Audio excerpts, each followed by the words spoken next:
Hello, welcome back again. My name is Tali Martin. With me today is Zainab of Afrofusion. Thank you so much for joining us. Today we're going to be talking about having a business in a foreign land as a newcomer. Yeah. And Zainab is going to take us through her journey. So Zainab, would you tell us a little bit about yourself?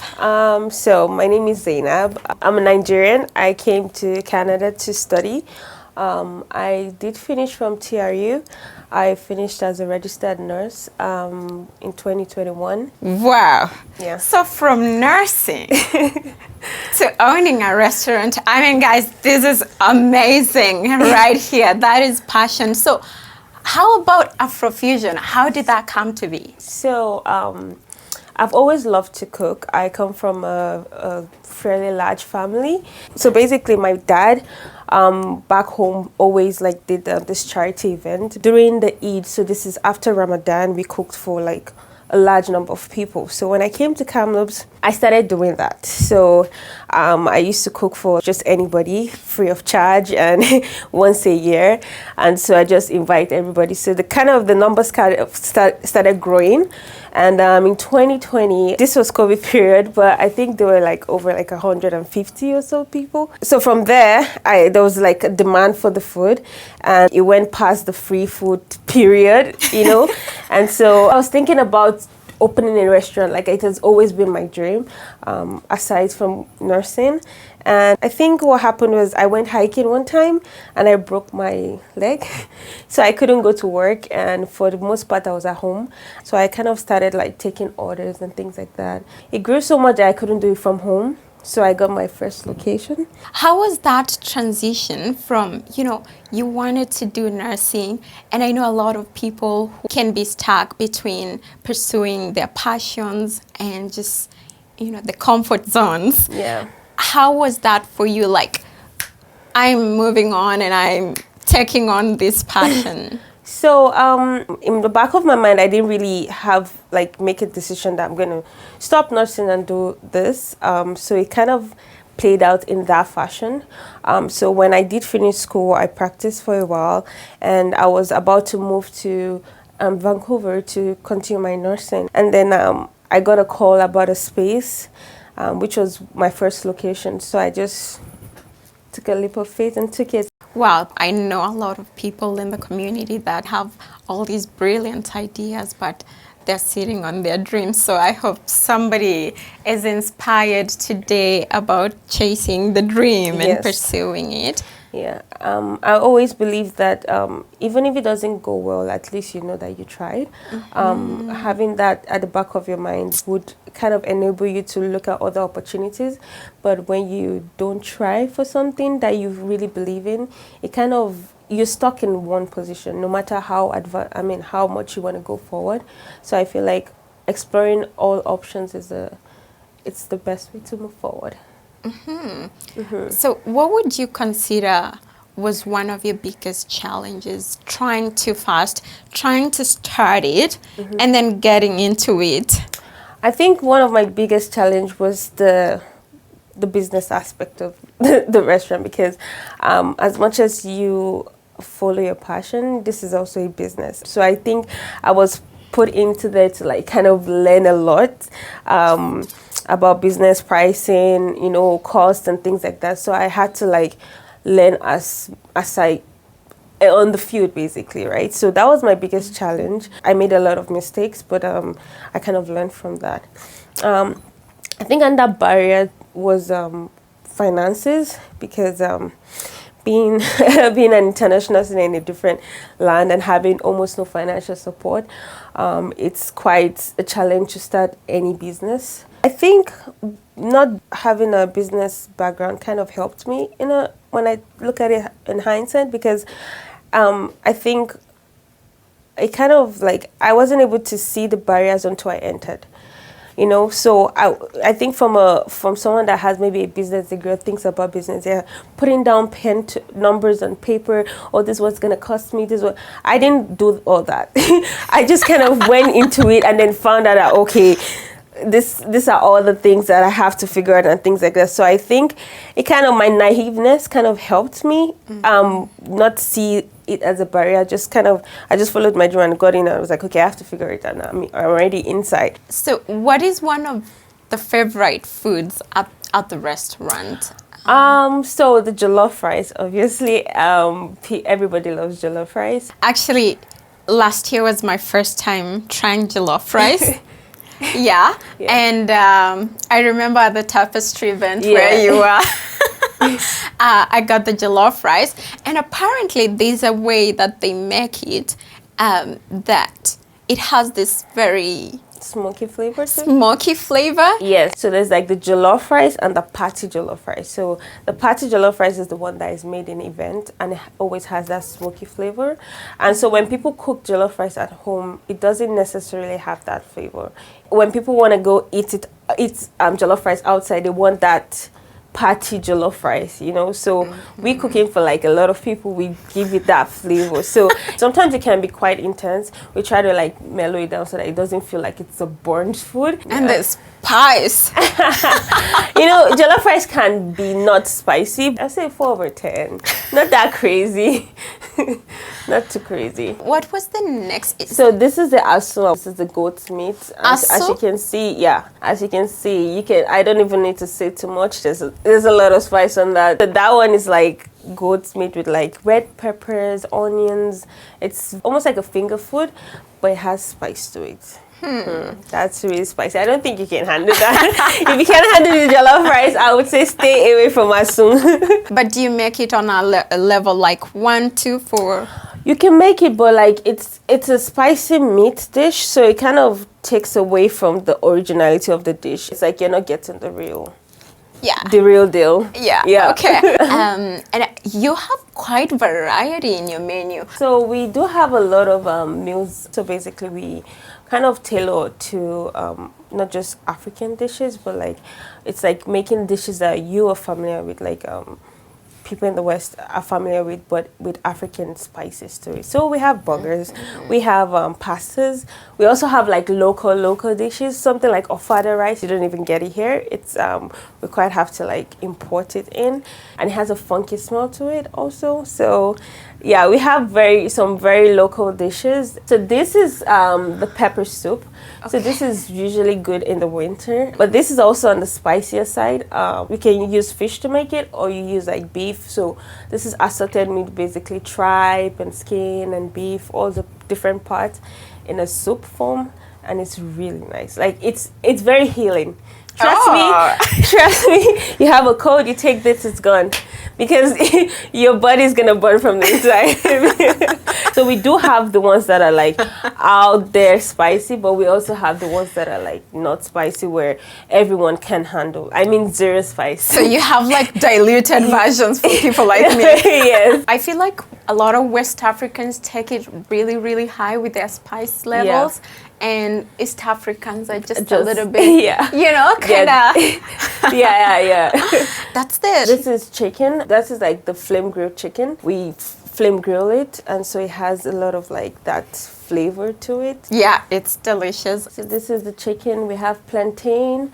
So plantains are really, really nice. You guys have like the green one. I think they call it the matoke. Is it that one?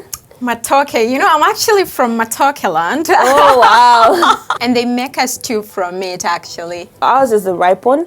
And so we kind of fry it. And then you can get it with coleslaw. And then jollof rice, fried rice, and then the chicken. So this is a meal that someone ordered and just wanted everything.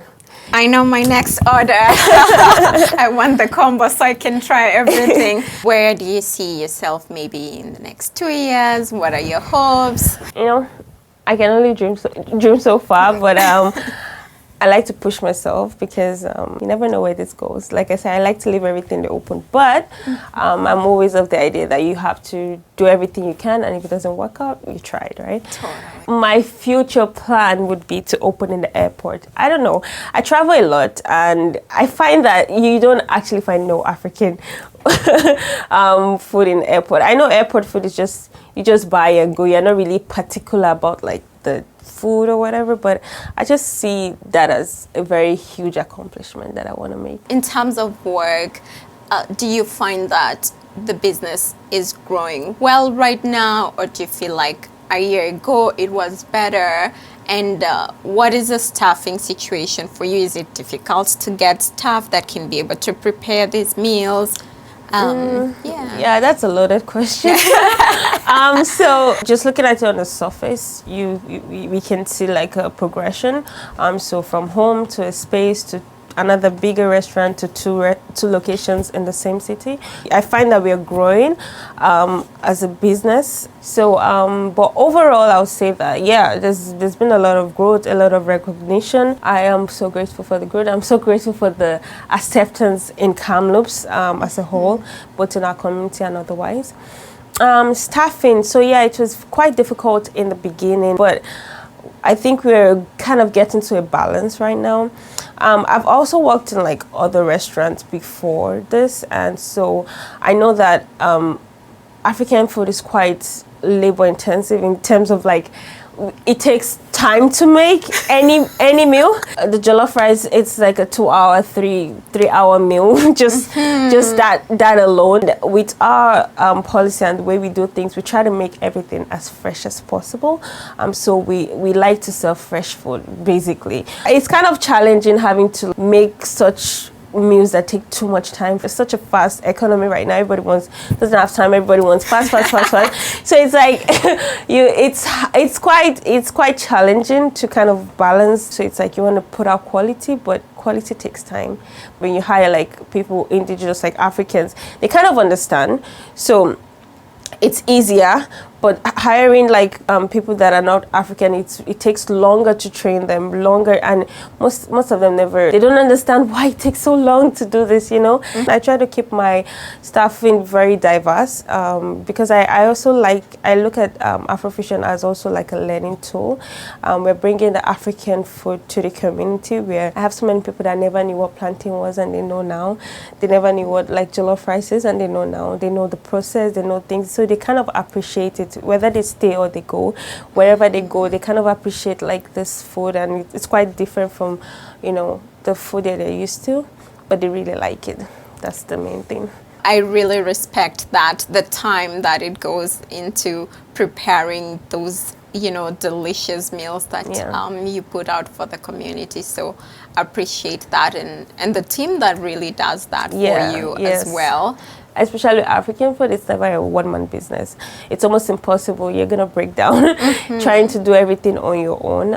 It's like a whole team of people that kind of break down the work and try to make it easier and more simplified. But yeah, the truth of the matter is it does take a lot of time and effort. I want people to eat and be like, wow, this tastes, even without knowing what has gone into this, they could just taste it with the end product and be like, this tastes really good. And so if people want to order, I believe, oh great, the address there. So 326 Victoria Street, Kamloops. If you're visiting the area, that's the place. If you'd like to try some West African, authentically homemade like food, that's your place. And Zainab, thank you so much. But before we finish today, what is your advice to people out there that have an idea, that want to set up a business? What is your advice for them? I have a couple of advices, but I would say general one, and I would say the one tailored to food. So generally, if you have an idea and like I feel like the first thing is to believe in yourself 100%, right? Because if you don't believe in yourself, how do people want to believe in you, right? So you have to believe in your ability and be consistent. I think one of the biggest thing that has made us grow is feedback. Feedback, I say, is a very free tool, but very helpful. If you're telling whatever business you're trying to do, and you're telling it to a community and they're telling you what they want, you have to listen, you know, because at the end of the day, they are your target. So I always say, take feedback. Criticism is very important in any business. It kind of also helps you cut down time, because the time you're going to be wasting trying to do different things, people are literally telling you, this is what we want. So feedback is really important. Believe in yourself, work hard, hard work, I say, doesn't kill.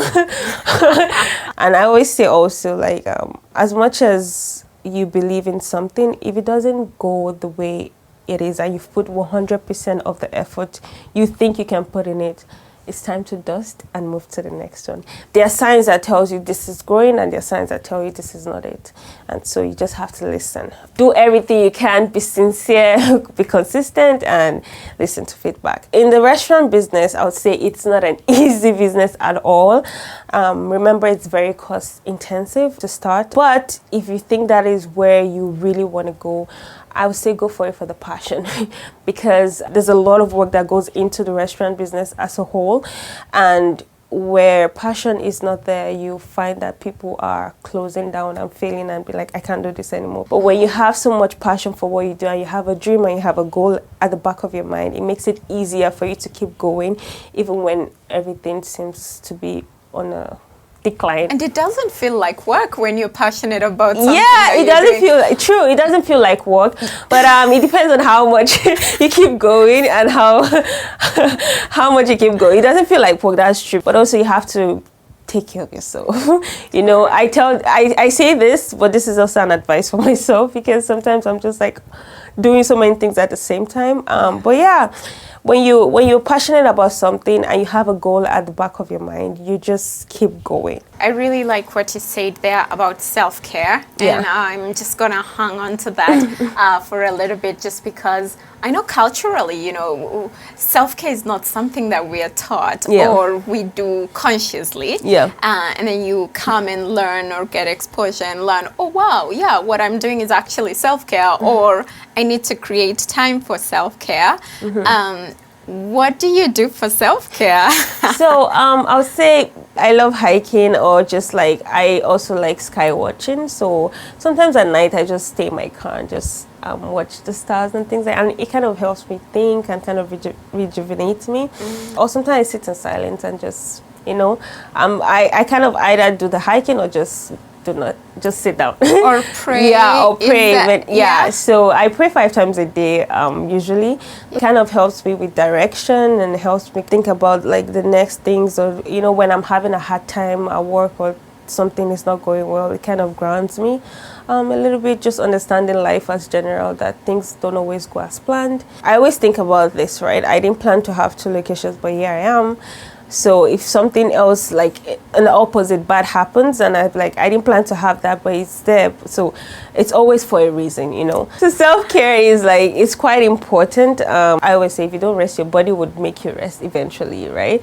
So it's like, I've been in that situation where I keep going and then I fall sick. It's easy to get carried away, but just remember that even in Islam, we have this thing saying that your body is amana, it's a trust. You have to take care of it.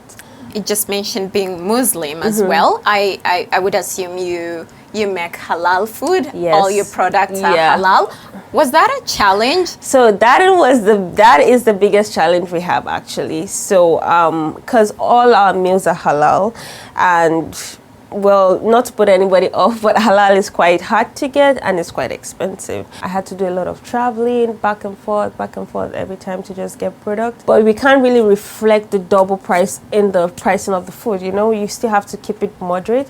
So it kind of was a big challenge, and it's still a challenge, but I don't serve what I cannot eat, because how do I want to taste the food I'm making, you know?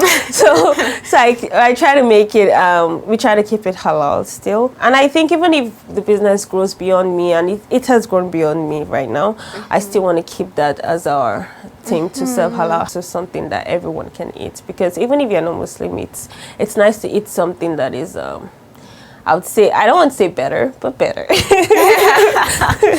Do you think like being Muslim is something you also found a challenge as an individual, just, you know, integrating in the community? Were there any challenges around that? So not really, but I feel like a lot of curiosity more than challenges. I kind of like comparative religious studies, so I kind of like to talk about religion on the side as my side hustle or something like that, you can call it. So I wasn't bothered at all when people ask me questions. In fact, it's something I even love. So this was basically in school. I got a lot of questions because going to the hospital and things like that, I had to wear my hijab and wear my sleeves and things like that. So I met a lot of patients who were quite curious. I feel like it's just more curiosity than anything, and I was very, very, very happy to talk to people about it. The only challenge I found was eating out. So for the most part, before Afrofusion or anything, it was quite hard to find food that I could eat. So it made me cook a lot. So maybe it's not really a bad thing, you know?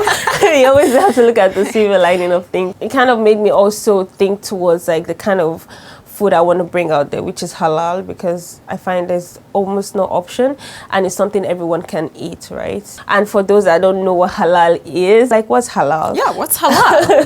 So when we talk in terms of meat and chicken, I think we have the term like humane killing of animals. So basically there's like a prescribed way to kill animals that isn't humane. The way they are killed, the way they are fed, what is literally the holistically what happens to the animal. So try to get it as humane as possible. And so I think most of them is hand slaughtered, so it's labor intensive, so which reflects in the price of the produce at the end. Thank you for the education. It's interesting to learn about the different beliefs and the different ideologies, looking at them from a perspective of respecting people's beliefs. I think that's really important. So yes, thank you for sharing that knowledge. And at least now when somebody comes to ask for halal, they know what it really means. Yeah. Do you have any last remarks? I don't know. I think I said everything. Or just, follow your dreams, stay consistent. You never know where anything could take you. Everything would happen. It all depends on you. Thank you.